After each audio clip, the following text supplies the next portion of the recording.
تصویر پڑھ رہی مجھے صبح تک شیطان نے کچھ نہیں کہنا. یہ تو جتنا اللہ کی طرف آئیں یہ اتنی اور پاور لگاتا ہے، اور پاور لگا کر آتا ہے کہ بھئی یہ تو میرے جنگل سے نکل گیا. تو بہرحال حضرت ثعلبہ کو سرکار نے کسی کام سے بھیجا، تقریباً 16 سال عمر. آپ گئے نا تو واپسی آتے ہوئے ایک خطا ہو گئی. خطا کیا کہ گزرے تو آگے کوئی خاتون غسل کر رہی تھی، ہوا کا ایک جھونکا آیا، پردہ اٹھا، ان کی نظر ادھر پڑ گئی. اب پھر جب دوسری دانستہ پڑی تو دل میں خیال آؤ ثعلبہ تو نے کیا جرم کر دیا، کسی غیر محرم پر دوسری نظر ڈالنا منع ہے شریعت، یہ آنکھوں کا زنا کرا دیا. ایمانداری سے بتائیے اگر اسی پہ عمل میں اور آپ کر لیں تو کیا ہماری ماؤں بہنوں بیٹیوں کی عزت محفوظ نہ ہو جائے گی؟ پتہ یہ چلا کہ قصور زمانے کا نہیں، قصور ہمارا ہے. زمانہ بھی تو ہم سے ہی ہے. آپ جب یہ فوراً وہ ایمان کا چراغ اندر روشن ہوا، کہتے ہو ثعلبہ تو نے کیا کر دیا. خود ہی فتویٰ اپنے آپ سے کہتے ہیں ثعلبہ تو منافق ہو گیا، تو نے نبی کے طریقے کو چھوڑ دیا ہے. اب کون سا منہ لے کر مصطفیٰ کی بارگاہ میں جائے گا؟ کیونکہ ثعلبہ کو پتا تھا کہ بات معاملہ ادھر ہوا ہے، ادھر جاؤں گا تو میری سرکار کو پہلے سے پتا ہو. اور پھر اگلا جملہ خود کہتے ہیں کہ مجھے خطرہ پیدا ہوا اس سے پہلے کہ میں وہاں جاؤں، جبریل کوئی میرے حق میں، میری مخالفت میں اور مجھے عذاب کی، میری منافقت کی کوئی دلیل آیت لے کر نہ آ جائے. وہیں سے بھاگ گئے جنگلوں میں، روتے آئیں بھرتے. ہمیں تو آنسو کو نہیں آتا، ہمارے تو دل پتھر ہو گئے کہ تو انہیں درد لے ہوتی دردہ والے آیا. 10 ازدگان اسانو بنی دلان ہمارا. لوگ تو یہ مانگ کر آنسو لیتے تھے. لوگ اللہ والوں کے پاس بیٹھ کر وظیفے نہیں پوچھتے تھے، بس ان کی نظر پڑتی، دل سے آنسو ٹپکتے، دل صاف ہو جاتا، آنکھ برسے اللہ کی محبت اور خوف میں. قسم سے وہ آنسو تھوڑے بھی ہوں تو دل کو شیشہ بنا کے رکھ دے. اللہ والوں کو یہی کہا. تو حضرت ثعلبہ رضی اللہ تعالیٰ عنہ خوف خدا میں اور رسول اللہ کا سامنا کرنے کے ڈر میں آپ پہاڑوں میں کبھی ادھر کبھی ادھر 40 دن گزر گئے، ڈھونڈ ڈھونڈ کے ملتے. اللہ کے رسول نے فرمایا میرا ثعلبہ کدھر ہے؟ صحابہ ڈھونڈنے پہ حضرت عمر فاروق و سلمان فارسی کی جگہ پہ پہنچے، آگے چرواہ بکریاں چرا رہا ہے. پوچھا یہاں اس طرح کا بندہ دیکھا ہے؟ انہوں نے کہا میں تو کوئی نہیں پتا. سارا جب نقشہ بنایا نا، انہوں نے کہا اچھا جو روتا رہتا ہے؟ انہوں نے کہا کون رونے والا؟ انہوں نے کہا یہاں ابھی آتا ہے، کبھی کبھی آتا ہے، دودھ پی جاتا ہے، لیکن اس کا عالم یہ ہے کہ پیالہ دودھ کا ہم دیتے ہیں تو دودھ پیتے پیتے ایسے لگتا ہے کہ پیالہ دودھ سے نہیں بھرا، اس کے آنسوؤں سے بھر گیا، نہ بات کرتا ہے. انہوں نے کہا کہ وہ کہاں؟ اتنے میں حضرت ثعلبہ نظر آ گئے، قریب گئے تو وہ بھاگ. انہوں نے کہا مجھے یہ پکڑنے آ گیا، ابھی تو میری پتہ نہیں کیا کیا رسوائی ہو جائے گی. حضرت عمر فاروق نے پکڑے، اپنے فرمایا ثعلبہ تجھے کیا ہو گیا؟ کہتے ہیں میرے لیے عذاب کی ہے تاکہ میرے مصطفیٰ نے بھیجا کہ پکڑ کے لاؤ، اس پہ حد لگانی ہے، میری منافقت کا اعلان ہو گیا. انہوں نے کہا ایسی کوئی بات نہیں، اللہ کے رسول نے یاد فرمایا ہے. حضرت ثعلبہ کو لے گئے، آنکھوں میں آنسو، روتے روتے در مصطفیٰ پہ پہنچے تو میرے مصطفیٰ کریم نے سینے سے لگا. اللہ کے رسول نے فرمایا ثعلبہ تجھے کیا ہوا؟ حضرت ثعلبہ روتے روتے ساری کہانی جب سنائی، اللہ کے رسول نے فرمایا ثعلبہ رب نے تجھے معاف کر دیا. اور ثعلبہ سن لے، یہ تیرے ایمان کی کیفیت تھی کہ تو روتا رہا، اور کوئی ایسی آیت نہیں آئی کہ تیری منافق. کہتے یا رسول اللہ میں تو منافق ہوں. آپ نے فرمایا تو منافق نہیں. اور کتنی قسمت ہے خوف خدا دل میں آ جائے کہ میرے مصطفیٰ سینے سے لگا. ثعلبہ وہی کہتے یا رسول اللہ مجھے ایسے محسوس ہوتا ہے جیسے میرے جسم میں کیڑیاں چل رہی ہیں. سرکار نے فرمایا ثعلبہ تیرا وقت آخر آ گیا. بس اتنی کہنے کی دیر تھی تو سرکار کے ہاتھوں میں آپ کا غلام دنیا سے پردہ. تو یارو یہ سچی توبہ نصیب ہو جائے تو اور کیا چاہیے. یہ رات توبہ کی رات، اللہ سے معافی مانگنے کی. اس سے تو معافی مانگے وہ فوراً معاف کر، لیکن ہمیں معافی مانگنے کا ڈھنگ دیا. اچھا رب کو راضی کرنے کے لیے کچھ اصول اور طریقے بڑے سادہ سے. پہلی بات یہ توبہ جو ہے توبہ کے بھی مدارج ہیں. پہلا جو ہے نا مرحلہ توبہ کا وہ یہ آپ یہ نہ سمجھیں کہ 10 ہو گئے، دعا 10 بجے ہونی تھی، بہانا رات جاگنے کا. یہ تو نہیں 10 کے بعد یہ پھر رات ہی ختم ہو جانی ہے. تو اس لیے 10 اس لیے رکھا تھا کہ چلو ہم اس کے بعد انفرادی عبادت کے لیے لوگوں کو موقع دے دیں. کچھ 2-4 باتیں میری آخر پہ توجہ سے سننی ہے، ناراض بھی نہیں.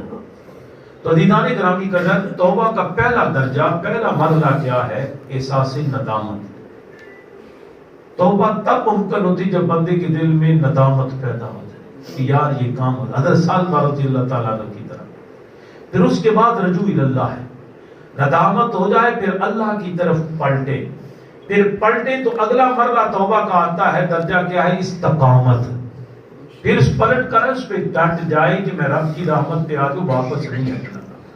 پھر اس پہ پختگی رکھ کر استقامت کی دعا کرتا رہے اور اللہ کا قرب مزید حاصل کرنے کے لیے پھر ورد وظائف توبہ استغفار پڑھتا ہے. یہ توبہ کی مراحل. یہ رات ہمیں توبہ کے لیے بھی یہ صرف صلاۃ التسبیح کے لیے نہیں ہے. اس رات کو کرنے کے بڑے کام میں کچھ وظائف بھی عرض کر دیتا ہوں، آپ پڑھ لینا. تو ایک بات. دوسری، آپ کہیں گے کہ ہمیں دیکھ کر یہ بات کرتے ہیں. میں ہر ایک کو دیکھ کر نہیں بات کرتا، میں اپنوں کو دیکھ کر. لیکن بیٹا اپنا ہو، بھائی اپنا ہو، دوست اپنا ہو، بزرگ اپنا ہو، اسی سے شکوہ بھی ہوتا ہے.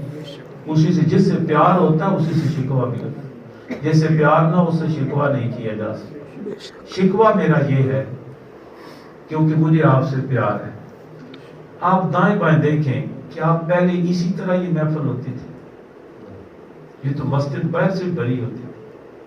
کیا دنیا سے وہ لوگ اٹھ گئے؟ نہیں. تو پتہ یہ چلا کہ ہم دنیا کے دردے میں اتنے پھنس گئے، ہمیں اس رات کی اہمیت اور قدر بھی تھوڑی ہو، احساس نہیں رہا. دوسرا اس میں یہ ہے کہ کچھ لوگ آئے، تشریف لائے، ان کا آنا مبارک، لیکن عشاء کی نماز نہیں پڑھی، یا پڑھی ہے تو جماعت کے بعد پڑھی. چلو اللہ قبول کرے. یہ رات عشاء کے بعد نہیں شروع ہوتی، یہ مغرب کے بعد شروع ہوتی. آپ کو کوئی خبر نہیں. وہ رحمان رحیم اتنا کریم ہے، ورا الورا بھی ہے، وہاں بھی سنتا ہے اور ہماری دستگیری فرماتا ہے. لیکن اس رات کو رب کی ذات شان کریمی کے ساتھ آسمان دنیا پہ جلوہ فرماتا.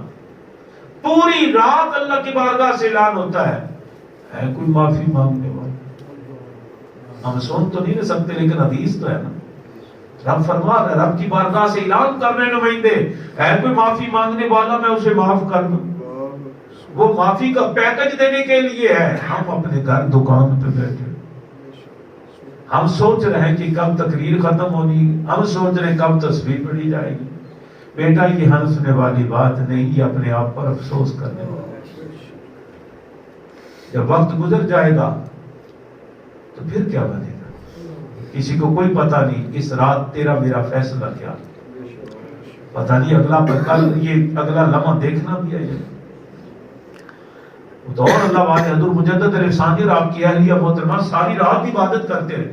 ہم اپنا ہاتھ لے کے کسی کام کے نہیں، جو اللہ والے ہیں، جو 1000 سالہ مجدد ہے اور جس کو امت مصطفیٰ کا سرخیل کہتے ہیں، جو دین مدین کا محافظ بھی ہے اور دین کا خدمتگار بھی ہے، اس کا عالم یہ ہے کہ ساری رات میاں بیوی عبادت کرتے ہیں.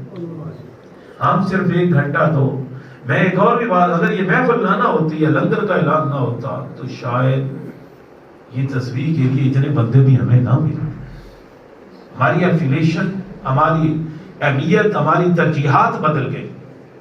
خدا کے لیے بیٹا یہ ترجیحات میں نہ رکھو، ترجیحات میں اللہ کی رضا رکھو.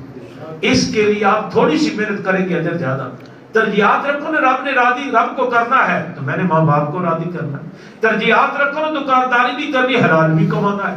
ترجیحات یہ رکھو نا، دکان بھی چلانی ہے، نماز بھی پڑھنی ہے. ترجیحات یہ رکھو میں نے صبح گھر سے نکلنے سے پہلے قرآن کی زیارت کر کے قرآن کی تلاوت کر کے جانا ہے. اور یہ بھی ترجیحات رکھو کہ فجر مسجد میں پڑھوں گا، برکت بھی ملے گی، بات بھی ملے گی. واپس پلٹ کے آؤں گا، عشاء مسجد میں بھی پڑھوں گا. اس سے میرے دل کی تھکاوٹ بھی دور ہوگی، نمازیوں سے ملاقات بھی ہوگی، رب کی رضا بھی ہوگی. ہم ترجیحات کو نہیں بدل سکتے. تو اس لیے یہ رات جو ہے نا، صرف یہ رات ایک ہی نہیں ہے کہ بس آج ہم نے نماز پڑھ لی، تسبیح پڑھ لی تو کام پورا. مسئلہ شریف سمجھ لیجیے. عمل نہ کرنا آپ کی اپنی چوائس. جب بندہ شرعی بالغ ہو جائے اس وقت سے لے کر مرنے تک درمیان میں ایک ایسی کیفیت کہ وہ بے ہوش ہو جائے، بے ہوش ہی نہ ہو تو نماز کسی حالت میں بھی معاف نہیں. لا تقربوا الصلاۃ وانتم سکارا، کہ جب بندہ بے ہوشی کے عالم میں ہو تو پھر اس کو نماز اس لیے منع ہے کہ اسے پتہ کو نہیں میں پڑھ کیا رہا ہوں. اس لیے اس رات کے علاوہ بھی اللہ کے حضور اپنی حاضری رکھے. اور تیسرا، اس رات کو اب محفل ختم ہوگی، اکیلے اکیلے آپ پڑھیں گے تو پھر وہ بیلی عملہ شروع کر دے گا، ہم موبائل نکالیں گے، چیٹنگ شروع ہو جائے گی، کوئی فائدہ نہیں. پھر اس تسبیح کا کیا فائدہ، تقریر کا کیا فائدہ. پھر اس کے بعد ہم بیٹھ کر کوئی سیاسی عمران خان نواز شریف چھیڑ دیں گے، کوئی فائدہ نہیں. کوئی بھی، اور اس میں تو آپ یہ اس محفل کے بعد آپ تنہا بیٹھ جائیں، رجوع اللہ کرے کہ سونے میں تیرے بوئے تے آ گیا، میرے تے کرم کر، قرآن پڑھے، درود شریف پڑھے اور پھر رب سے سچے دل سے معافی دیکھ مانگے، پھر دیکھے کتنا کرو. اس رات کو جو معمولات ہیں کرنے کے، ہاں ایک سب سے ضروری عمل وہ یہ ہے کہ آپ نے، میں نوافل آپ کو بھی بتاؤں گا آپ پڑھیں، لیکن نوافل پڑھنے سے بہتر ایک اور عمل بھی ہے، وہ اپنی قضا نمازیں پڑھ لیں.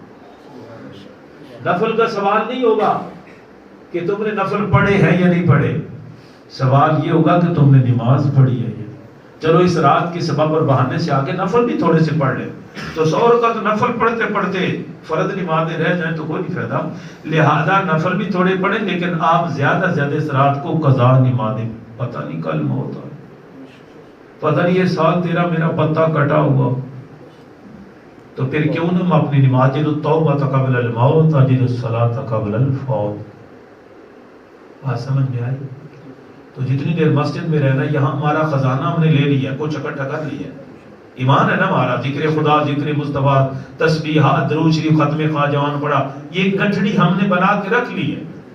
لیکن یہ بھرے آوستہ جانیے جس دا توڑ چڑھ گیا. مزہ تو تھا کہ صبح تھا کہ یہ ہمارا توڑ چڑھ جائے، لیکن ابھی اس کو سوراخ کرنے کے لیے ابلیس آئے گا.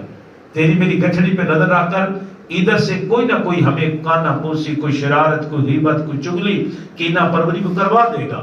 ہم اگر ادھر پلٹتے گئے تو گٹھڑی میں سوراخ ہو جائے کہ نیکیاں پھر جھڑنی شروع ہو جائے. اگلی بڑی ہے بات میں عرض کرنے لگا تو جو ہے آپ کی درود شریف پڑھے صلی اللہ علیہ وآلہ وسلم. اس رات کے اندر جہاں مغفرت و رحمت کا پروانہ عام ہے، تو پھر اسی رات کے اندر کچھ بد نصیب ایسے ہیں جن کی اس رات کو بھی مغفرت نہیں ہے جب تک اس بد عملی سے توبہ نہیں کرے. اس میں پہلا وہ گھٹنے نہیں، پہلا وہ کہ جو عادی شرابی ہے، اگر آج کی رات شراب سے توبہ نہیں نہ کرے گا تو شرابی کو اللہ پاک کی صلات، چاہے وہ جیو جو کچھ بھی کرے، سب کی مغفرت ہو رہی. لیکن سرکار نے فرمایا شرابی جو ہے وہ اس کی مغفرت اس رات بھی نہیں ہوتی جب تک سچی توبہ نہ کرے. ہم یہ نہیں کہتے فلاں فلاں پیتا، کون پیتا ہے، ہم یہ کہتے ہیں کہ جو جہاں بھی ہے اس قباحت سے بچے اور اپنے من کو بھی پاک کرے، تن کو بھی پاک کرے، رب کی رحمت سے جوڑے. دوسرا، کمینہ بندہ، کینہ پرور کی مغفرت اس رات کو نہیں ہوتی جب تک کینہ پروری سے باز نہیں آتا. کینہ پروری کیا ہوتا ہے کہ کسی کے بارے میں دل میں بغض رکھنا، اس کے خلاف عداوت لے کر اس کو پروان چڑھاتے رہنا اور موقع کی تلاش رہنا کہ کب اس پہ میرا ہاتھ پڑے، یہ کینہ ہوتا ہے. لیکن اس پر میں ایک اور بات اپنے عقیدے کی ضرور عرض کروں گا جلالی صاحب، کہ میں نے آج ہی ایک بہت بڑے محدث کا قول پڑھا ہے. وہ کہتے ہیں یہ شب برات کو منانے والوں اس بات پہ غور کرنا، اگر آج کے دور کے تیرے محلے دار، تیرے رشتہ دار، تیرے کلمہ بھائی کے بارے میں دل میں کینہ ہو تو شب برات کو بھی تیری مغفرت نہیں ہے. تو وہ کہتے ہیں کہ جس کے دل میں صحابہ مصطفیٰ کا کینہ ہو کبھی بھی بخشا نہیں جاتا، اور نہ ہی اہل بیت سے کینہ پروری کرنے والا بخشا جائے گا. خدا را نوجوانوں سنبھل جاؤ، ایمان بچاؤ. یہ دو ہستیاں، دو گھرانے یہ دونوں جماعتیں در حقیقت ایک ہے، فضیلت اپنی اپنی ہے. جو بھی تمہیں کوئی کہتا رہے اس کان سے سن کر ادھر سے نکالو. کسی کی چکنی چپڑی بات میں آ کر نہ اہل بیت کے در کو چھوڑنا، نہ صحابہ کے گھر کو چھوڑنا. جس نے صحابہ کی ادنا سی بھی ادبی دل میں پیدا کی کسی صحابی کی، وہ کینہ پرور ہے، رب اسے معاف. تو جس نے اہل بیت وہ تو پاک پیرانا ہے. تیری نسل پاک میں ہے بچہ بچہ نور کا، تو ہے اہل نور تیرا، تو ہے اہل نور تیرا، تو ہے اہل نور تیرا. سارے بولو یار، تو ہے اہل نور تیرا، سب گھرانہ نور کا. مولا مرتضیٰ ہو، حسین کریمین ہو، سیدہ طیبہ طاہرہ ہو، سیدہ زینب ہو، ان سے لے کر صبح قیامت تک ہم احترام کرتے خون مصطفیٰ کی وجہ سے، اس نسبت کی وجہ سے. واللہ جس نے اس نسبت کا حیا کیا ہے، میرے مصطفیٰ روز محشر اسے ایسے نہیں چھوڑے گی، اس کی شفاعت فرمائے.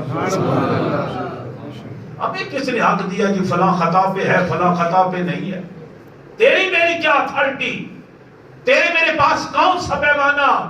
یارو دیکھو تو صحیح سامنے ہستیاں کون سی ہیں. بے اجازت جن کے گھر جبرائیل آتے نہیں. قدر والے جانتے قدر و شانی اہل بیت. ہم تو مولوی کے ہتھے چڑھ گئے، ہمارے عقیدے کا ہمارے ایمان کا انہوں نے ایسا کر دیا ستیہ ناز کہ ہم بھائی بھائی سے جدا ہو گیا، دوست دوست سے ہو گیا. کوئی ایک اہل بیت کے ساتھ کھڑا ہو کر صحابہ پہ تیر چلا رہا ہے، کوئی صحابہ کی پارٹی میں کھڑا ہو کر اہل بیت کو طعن و تشریح کر رہا ہے. واللہ واللہ جس نے صحابہ کی بے ادبی کی وہ بھی در مصطفیٰ سے دھتکارا گیا، جس نے اہل بیت سے بے ادبی کی وہ بھی در مصطفیٰ سے دھتکارا گیا. کینہ پرور کی معافی نہیں. تیسرا بندہ جوانو اگلا بڑی تکڑی گل ہے سننے دے رہا اللہ کی رسول بولو صلی اللہ علیہ وسلم. تقریر میں کیا کرنا سست